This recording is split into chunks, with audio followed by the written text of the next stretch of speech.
আসসালামু আলাইকুম, সবাই কেমন আছেন? তো আজকে আমার আম্মু রান্না করতেছে। তো সে রান্না করতেছে আ একটা সামুদ্রিক মাছ। তো আব্বু ভাবছিল এটা সুরমা মাছ, কিন্তু এটা সুরমা মাছ না। সুরমা মাছের মতনই। যাই হোক, এটার নাম যদি আপনারা কেউ জেনে থাকেন অবশ্যই জানাবেন। তো এই তো মসলাগুলো ভালো করে আগে কষিয়ে নিচ্ছে।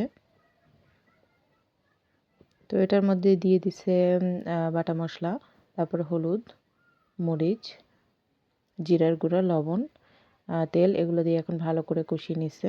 এখন এটার মধ্যে হালকা পানি দিয়ে দিবে। তো গরম পানি ইউজ করছে, আমরা সবসময় গরম পানি ইউজ করি। তো এই তো গরম পানি দিয়ে দিল। এখন দেখেন এগুলো ভালো করে কষিয়ে নিতে হবে। মশলা যত কষানো হবে ততই খাবারের স্বাদ বাড়ে। তো এই তো আমাদের গাছে আবার আরেকটা লাউ হয়েছে। তো এই তো নিয়ে আসছে, এটাও কাটবো, এটা আলাদাভাবে রান্না করব। এই দুইটা লাউই হয়েছে, প্রথমে একবার আপনাদেরকে দেখাইছি, আর এই যে আরেকটা নিয়ে আসছে। তো এই মাছগুলো আজকে ভাজা হবে না, তো এগুলো এইভাবে রান্না করা হবে। তো এই একটা মাছ, এটাকেই আমরা বেশিরভাগ ভাজা ছাড়া করি, অনেক সময় ভেজেও রান্না করি। এটা ভাজা ছাড়াও করা যায়। ইলিশ মাছ, একদম ইলিশ মাছের মতন স্বাদ। তো যেহেতু সুরমা মাছের মতনই স্বাদ এটা, তো এই তো দেখেন ভালো করে উল্টে পুল্টে নিচ্ছে।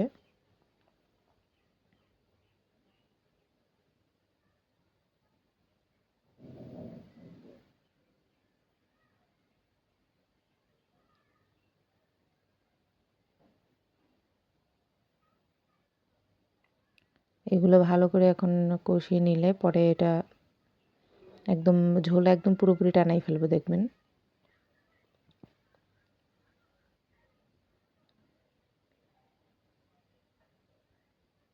আমার আম্মুর রান্না অনেক অনেক মজাদার, তার হাতের রান্না খুবই ভালো লাগে আমার কাছে।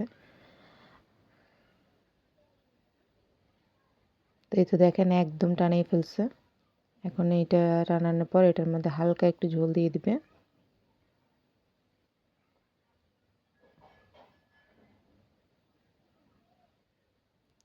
টমেটো ছিল না, এটার সাথে টমেটো দিলে আরও বেশি ভালো লাগতো।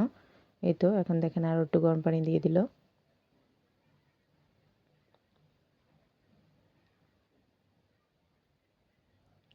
যেহেতু আমরা ঝোল পছন্দ করি না, সেহেতু একদম টানাই ফেলবো।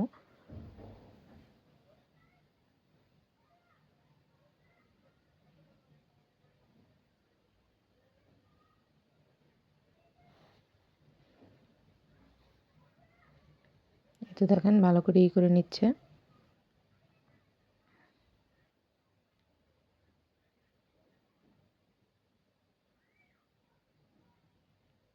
এখন কিছু ধনিয়া পাতা দিয়ে দিবে। এই তো ধনিয়া পাতা দিয়ে দিচ্ছে। এখন দেখেন ঝোলগুলো পুরো টেনে যাচ্ছে। আর এদিকে লাউটা কেটে নিচ্ছে, লাউটা রান্না করবে আলাদাভাবে।